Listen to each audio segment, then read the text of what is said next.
So welcome everybody, all of our JCU students, faculty, staff and alumni, UH residents, and all of our visitors. Mac is going to be taping this, and it's going to be live streamed on YouTube. So I know that Alumni Affairs says that they do a lot of those types of programs, and especially during COVID, that has worked really well for them. So we welcome the people that are out in the internet universe. My name's Mary Ann Hanachek, and I work in the Division of Student Affairs. My current title is Manager of Student Life Programs. I've been very lucky to have started just this past June my 23rd year here at John Carroll. And previous to that, I worked at St. Louis University. And so I've been in higher education, specifically student affairs or student life areas of the university. And so right now I do a lot of different things to help support student life, student engagement, on the technical aspects of it, through software programs. I work with our fraternity and sorority life community, which actually the international national groups just started here 20 years ago this fall, this September. And I work on civic engagement initiatives. I have a myriad of things that I do at the university. But back from 2001 to 2006, 2006, is that correct? Yes. I was Director of Student Activities and Orientation, which was student engagement back then. And so I have had the pleasure of working with student government and all student organizations, planning major campus events, and even, I always laugh about this, I'm like, I've planned commencement before, which is just funny. Like, sometimes you forget, kind of the things that you've done. So I've been around the university. And so why are we here today? We're here to celebrate and honor Constitution Day, which is actually this Friday. And Constitution Day commemorates the formation and the signing of the U.S. Constitution on September 17th in 1787. And it recognizes all who were born in the U.S. or by naturalization have become citizens. And so this is something that higher education institutions all across the country celebrate in some way of recognizing it, honoring it through speakers or events or programs, service even. So one of the things that I have done, coming back to doing some of this work, I have a group of students from different political spectrums and inclinations working with me on civic engagement initiatives. And they're driving this bus. I'm just there to help guide that bus along. And so we are really kind of in the beginning stage of really forming what we're going to do, but amazing students, some of them are actually here. So that's what we're here today, celebrating our Constitution and the Constitution that we want to still be inspired by even now in the year 2021 when there's so much division and challenges within our political arenas. So I just want to introduce Dan, and how do I know Dan? So I know Dan because I was Director of Student Activities and Orientation when he was in student government, and I vaguely remember him telling me, maybe he was a senator. I don't, maybe you were going to be a senator. I'm too old, I don't remember. But he was like, Mary Ann, I'm going to be president of student government one day. And I was like, no doubt you will, because I already got to know Dan and just really loved his curiosity. He's very amiable, and his willingness to just work with all kinds of people, but also to be strategic, and to have a goal and have a clear plan of how he wanted to get to that goal. And so that's how I know Dan. And I remember sitting on a plane together, and Dan, I think he intentionally did this, but he got the seat next to mine. And we were going to Loyola Marymount University in LA, another Jesuit institution, and there was a National Jesuit Student Leadership Conference there. And Dan told me exactly what his plans were, and I was just like, man, I love this young man. Like he's just so authentic, and he just has a passion for wanting to be civically involved and want to serve people. And I think that's what Dan continues to do this day. So I'm just going to read a little bit about Dan, and then I'm going to be quiet and let him come up and speak.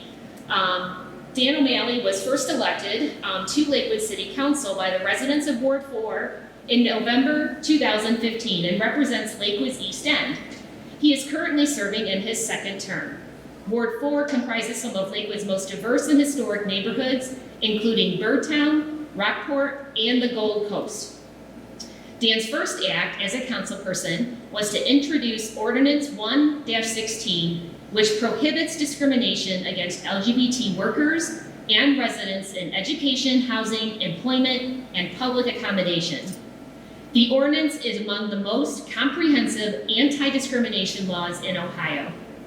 Dan's other legislative achievements include passing ordinances to increase transparency and accessibility within Lakewood City government, removing onerous regulations, I love that word, for small business owners, vastly improving parks and other public resources, and standing up for low-income tenants and other vulnerable citizens. Sounds like a Jesuit-educated student to me, and inspired. Dan's priorities on council are to make our neighborhoods safer, healthier, and more vibrant while providing responsive service to Lakewood's residents. He regularly hosts town hall meetings throughout Ward 4.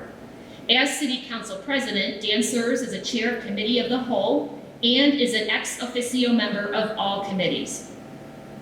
Dan has spent his career working in the labor movement and currently serves as Executive Secretary or Principal Officer of the North Shore AFL-CIO.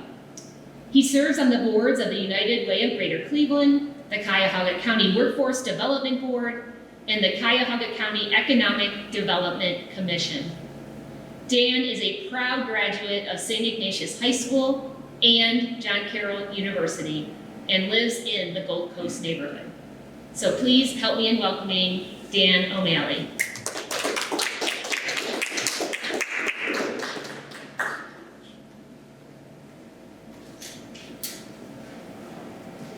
Thanks, Marianne. Thanks. And it's a real honor to be back here at John Carroll. I was just saying I should come back here more often because every time I come back to campus, like memories just immediately rush back the moment I pass through the gates. It's just an incredible place. And I would just, it's funny, when I first started applying to colleges my senior year, I didn't take the process seriously enough.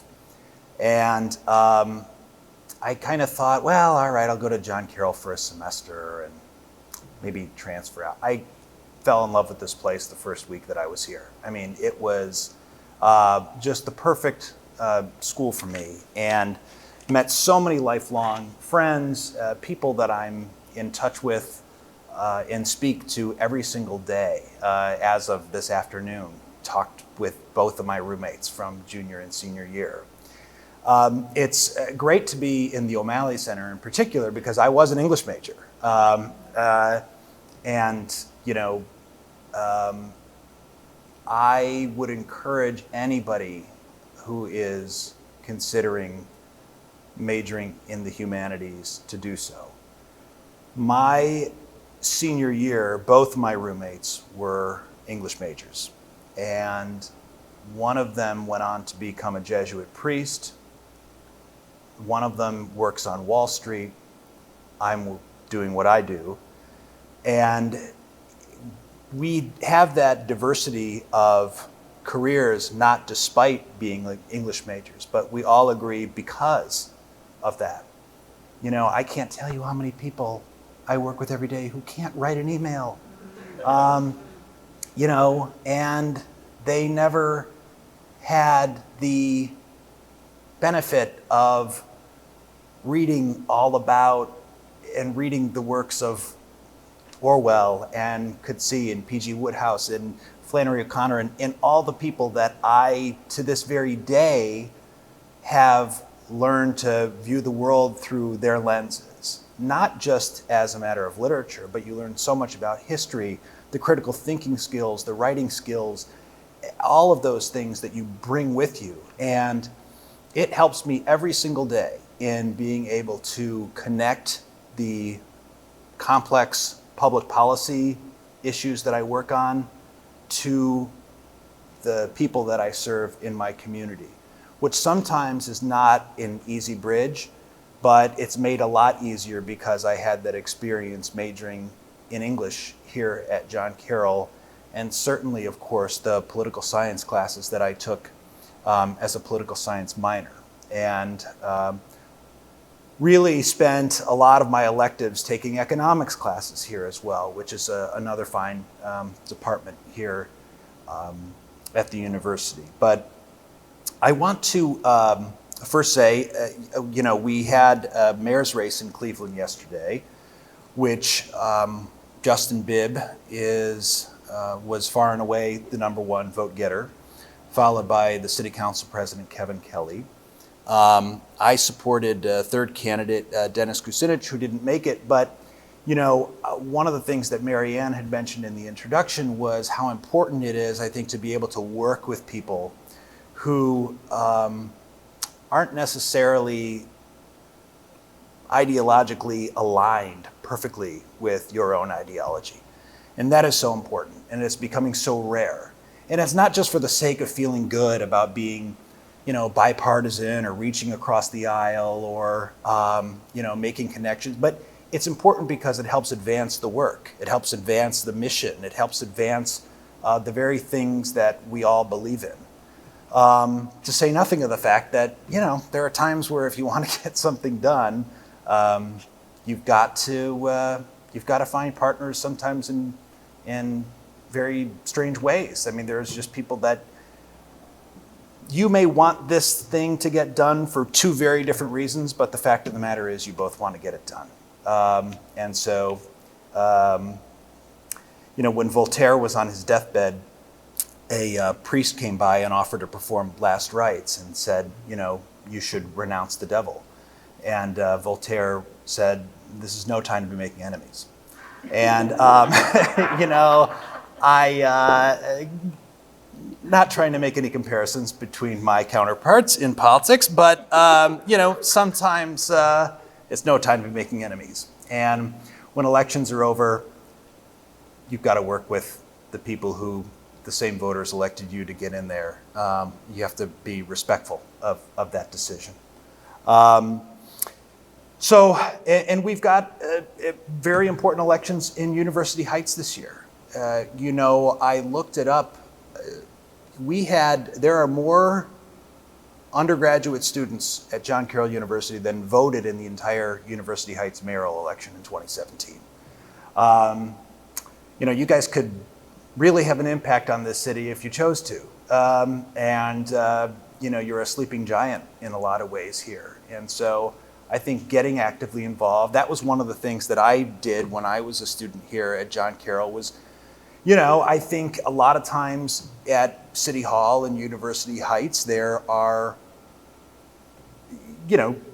John Carroll students sometimes get demonized. And it's, I think, important to put a face to that and to say, we're not all traipsing through your lawn at 4 a.m. Some of us are actually asleep at that time and we're doing our work and, cutting through your lawn at 4 p.m. instead. But it's just, I think, really important to get involved, particularly here in University Heights, because, and I say this to folks who say to me all the time, well, I don't care about politics. Well, politics cares about you. If you pay taxes, if you drive on the same roads that I do, you are one way or another going to be impacted by this. And even if you aren't, others will. And unless you're a complete nihilist, you really should care. The principles that are represented in our Constitution are not just rights that we should care about as Americans, but really to view them as human rights. The right, I think about just the First Amendment, the right to free speech, the right to assemble, the right to associate as you wish, the right to, the idea that we have a separation of church and state in this country. As a Catholic, I care very much about the separation of church and state because I don't understand this idea that you're comfortable having somebody conscripted into believing what you believe. That we're going to force, children and incredulous adults to just believe this because we're making you say it. As a Catholic, you should believe that people should have that faith independently. And so I think the separation of church and state is extremely important. And there are days when I think it is that the Establishment Clause of the First Amendment is the most important part of the Constitution in a lot of ways. We've seen how badly things can go when we have theocracies in this country. And, when Thomas Jefferson died, he wanted three things on his headstone: that he was the founder of the University of Virginia, that he was the co-author of the Declaration of Independence, and that he was the co-author of the Virginia Statute on Religious Freedom, which was the precursor to the Establishment Clause of the First Amendment. Didn't really care to have mentioned that he was President of the United States and Secretary of State and the ambassador to our most important ally at the time and the governor of Virginia. The idea that he was the author of that principle of separation of church and state was among the most important things that he wanted to be remembered by. And I think it really underscores when we're thinking about our founders and we're thinking about the things that really the bedrock of this country, that's important. The freedom of expression is so important too. And I mention that specifically because we're on the campus of a university, which should be a citadel of free expression. Not just ideas that you agree with. I welcome the idea, the opportunity to hear ideas that I don't necessarily agree with. Worst case scenario, my mind's going to be changed. I'm going to realize that, maybe that principle, that's not as firm in my soul as I thought it was. Best case scenario, you're going to go through the fire and have your ideas challenged, and you're going to argue your point even more effectively, and you're going to be able to bring people along to believe what you believe and to understand better your worldview. I remember when I was a sophomore or a junior here,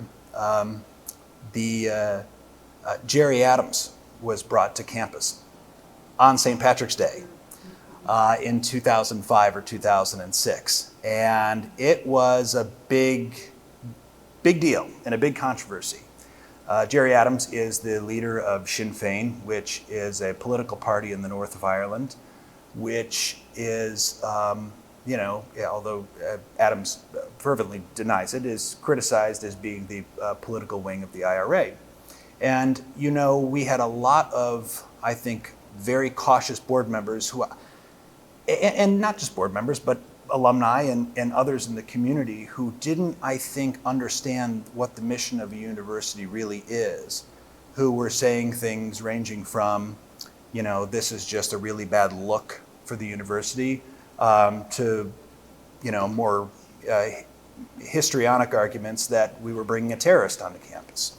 So, and I remember Father Ed Glenn, who was the president of the college at the time, saying, the moment that you begin to curb or censure free expression is the moment that we cease to be a university. You can go ahead and do it, but we're going to have to call this place something else. And Adams came. And it wasn't just like, a book signing in the Jardine Room. This was a big symposium in the Varsity Center and on St. Patrick's Day. And it was a phenomenal opportunity for me to be able to sit on the stage and ask him a question, and for people to hear his point of view, and for people to argue with him. He got some quite pointed questions that day. This was something that people wanted us to cancel, and it turned out to be one of the most remarkable experiences that I had when I was here. And so you're not necessarily talking about rights in that case, but we're talking about the principle that is the foundation of these rights, which is free expression.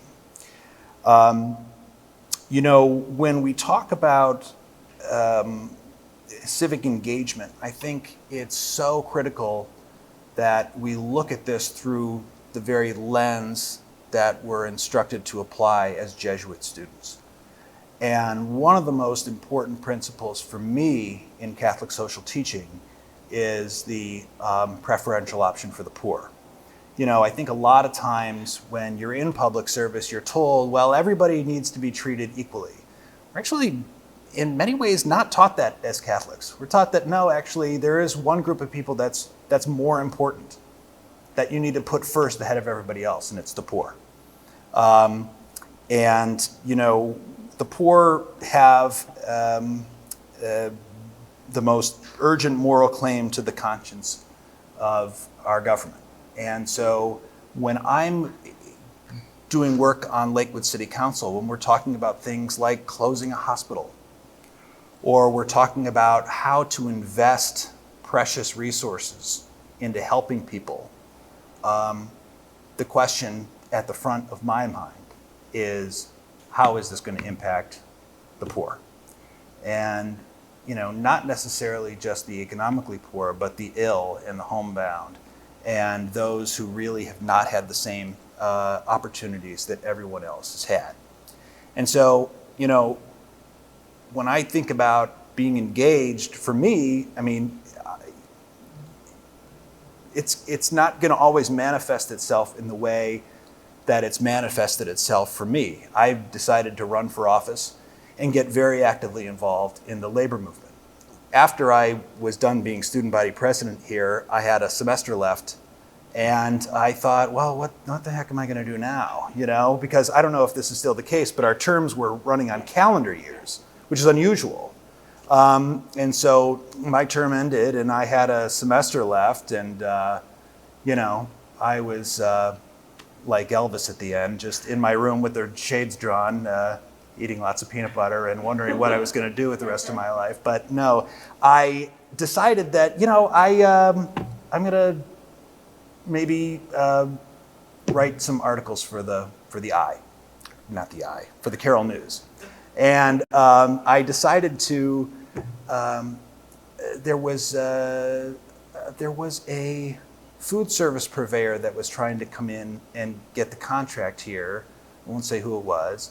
But they had just busted the union out of one of our sister schools, another Jesuit school in another state. And I learned that they had just gotten rid of the union there. And the president made a very forceful statement, because after they busted the union, the college kicked the food service purveyor out because they had done something that was, in their view, antithetical to the Jesuit mission and the Jesuit identity. And so here was the same food service provider trying to come into John Carroll, and ended up writing this big story and got a lot of attention. And that actually turned into a career for me.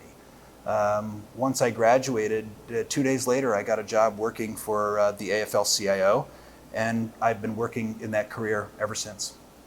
So, you know, I think it's really important when you're talking about how to apply yourself in this way and how you're going to make a difference in this society and in this world, is to first identify not only what your passions are, but what your strengths are. I'm really doing, I'll give you an example. My roommate, the one who I mentioned, works in finance. He would have been good at whatever he decided to do. If he decided that he wanted to be a journalist, he would have been a great journalist. If he wanted to be a doctor, he would have been a great doctor. If he wanted to be a lawyer, he would have been a great lawyer. I'm not like that. I'm really doing one of the few things I'm fit to do. I have a passion for public policy, and I think because of what I learned here at John Carroll, I have a skill in the sense that I'm able to sort of impart complex ideas to my neighbors and to many different types of folks. And so I think it's really important when you're discerning what you want to do and how you're going to be able to make a contribution to society, that you identify exactly what your passions are and what your strengths are in figuring that out. I make a commitment to any Ignatius or John Carroll graduate that I meet that I am automatically available to help you in any way that I possibly can, whether it's obtaining an internship or connecting you with folks that I may know in certain grad schools, or, you know, you're moving to Missoula, Montana, and do you happen to know anybody? Well, I do. And one of the things that was really important for me, and that I would advise to anybody, is to spend some time, if you, especially if you're from Cleveland, spending some time away. It will teach you to appreciate Cleveland so much more. I grew up here, and by the time I graduated, I realized I've never spent more than 10 days outside of Cuyahoga County at a time. And I moved to Washington, D.C. for a little while. I lived in Boston for a while. I lived in Indianapolis for a while. I spent a month in Missoula, Montana, and Little Rock, Arkansas, and all these other places. But my job afforded me sort of that opportunity to do that. And it was just great, because it really did, I really did have that opportunity to see the rest of the country. I got paid to do it, but also, you know, you learn that not every place is like this, and you appreciate exactly what makes this place different. And you know, whether you're working in something that seems very connected to government or civics, or you're doing something that seems entirely separate, I think we all have a responsibility to make an impact in our community. We all have whether that is, you know, volunteering with a board or a commission in your city, helping your neighbors in a very private way, running for office, doing something to contribute to your community, I think is just a fundamental responsibility that we all have. And it's a lot easier to impart that lesson to folks who've had a Jesuit education, where that is just, you know, central in so many ways, the idea of service. But it's not just service, it's not just charity, it's also about working for justice. Charity and justice are two very different things, two very important things, but they are different.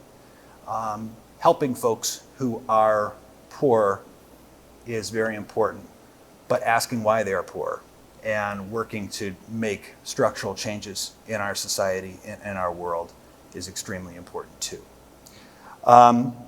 You know, I do think that you know, the final right that we're guaranteed in the First Amendment is to petition our government for the redress of grievances. And a lot of times the injustices that we see are in government. They are in the way that our government is run and our government works and the people who are there. And you've got to contact the people who are making the decisions. One of the great things about America is that ultimately, at the end of the day, someone somewhere who is making these decisions has to face voters every 2 or 4 or 6 years. You know, if you don't like what's happening on your street, if it's something as basic as, you know, you don't think your city's doing enough to recycle, well, your council people have to face you every 2 or 4 years. Or something as major as you don't like what's happening in foreign policy. I mean, when I was a student at John Carroll University, it was a great time and it was a terrible time. The war in Iraq was at rock bottom. Hurricane Katrina hit my junior year. We just had so many problems as a country. And you also, at the same time, had this senator from Illinois who was making a name for himself and inspiring young people all over the country. And so I think getting involved in that way is really, really important. And it's not just going to rallies or you know, liking something on Facebook or sharing a post that you thought was really interesting. You've really got to let your representatives know that you're paying attention. I remember being at a rally in Washington, D.C., and it was for LGBTQ equality. And Barney Frank, who was the first openly gay congressman, was a speaker at that event, and he had made this point that I'm making now, which is to say, listen, being here at this rally is good, and I hope it motivates you, but I hope it motivates you to actually take action. Because if you don't do that, the only thing you're putting pressure on today is the grass. And so, making sure that you're taking action and letting your representatives know that you're paying attention is fundamental to democracy. I've seen all too often bad people getting elected to office because people just aren't aware of what's going on. So being an informed citizen, and again, that final principle that is enshrined in the First Amendment, petitioning your government, is incredibly important. I just want to say it really is a critical time for our country. We have seen assaults on our democracy. We have seen folks coming to, even at the very local level, I've seen some things in this last couple years that I never thought that I would see.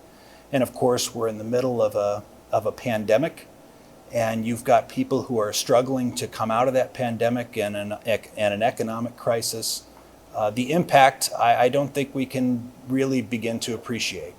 And so having folks who are informed, who are ready to fight for what they believe in, who are ready to work for a better Cleveland and a better country and a better world is so important. And the fact that you're all here tonight, I think, is, and for folks who are watching elsewhere, I just want to thank you for your interest in this topic and for continuing to fight for the principles that are laid out in our Constitution.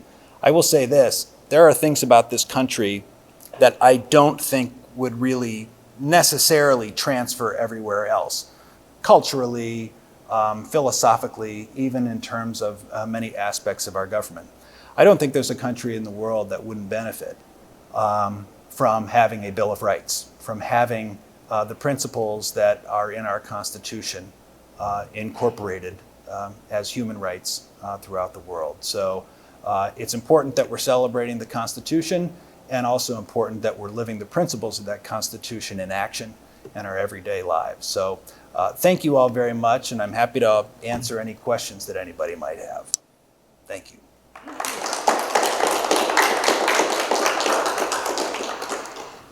Yes? Thanks so much for coming first off earlier this evening. But you mentioned earlier in the speech that you have to work with people across the aisle and what their political spectrums. And then toward the end, you also mentioned this whole on democracy, you mentioned a lot of things you've seen over the last few years. Especially keeping in mind with for education, how do you think we can move past this post-truth world that we've been in the last few years? And how do you think we can continue to work with people from different political spectrums in order to reach those common goals? I don't think you need to compromise your principles necessarily to compromise on certain means to getting to your objectives. I mean, I've got somebody that I work with pretty frequently who is a very, very convinced fundamentalist Christian. And I'm a admittedly pretty progressive person. I'm a Catholic, but he and I view the world very differently. There was a particular piece of legislation that we were working on to fight against sexual assault. He came from a very fundamentalist Christian view of sexuality. I did not, but the fact of the matter is, for very different reasons, we were both very adamantly in support of a particular solution to this. And so I think understanding where people are coming from and understanding where you might be able to see the world in, although you're seeing it differently, you both want the same solution, is really important. And you're not always going to agree. I mean, at the end of the day, we're not always going to agree, and sometimes we're going to be bitterly fighting against one another, because you're fighting for something that is very opposite of what I believe, and vice versa. And look, sometimes at the end of the day, you have to realize, you know what? The people who won the election get to run the government. And you just got to move forward. But I think it's better, and you can get a lot more done if you try your best to find common ground and to, at the very least, understand other people's point of view, and to realize that even if it's something apolitical, that you're going to find something you've got in common with this person. I mean, somebody that I play golf with very frequently, I agree with this person on literally nothing. But we both like to golf. So we have fun, and we're friends, and I love hearing about his family and his career, which is nothing like what I do, but very interesting. And, I pretend that I'm a tree-hugging dirt worshiper that offends him, but then I tell him, no, that's not really true. But he's, it's interesting. I think once you let your guard down and realize that people aren't your enemy, it's a lot easier. And hey, you might actually have a breakthrough and convince people to see things your way, or vice versa. Mm-hmm. Yeah. What do you think was the most formative thing that you've done at John Carroll in your time outside the student union? I think it was the friendships that I made. It was, and it was the thing that kept me here. I mean, not just with students either, by the way. I mean, I have, I was just telling Professor Maroney when I got here that, Dr. Tom Pace, who was my advisor when I was here, he and I have lunch regularly. I stay in touch with many of my professors, and we see each other socially. And just the friendships that I've had here, again, just enrich my life. I mean, to this day, there's like a 10-person group text that we have had that text thread going for 15 years now. And we're all still on it and still texting each other like every day or two. It's incredible. I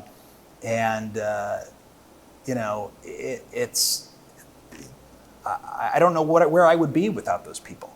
I mean, they are more than the buildings and more than the quad, and in many ways, even more than the formal aspect of the education. Those friendships have had an enormous impact on my life, and it's just such a blessing.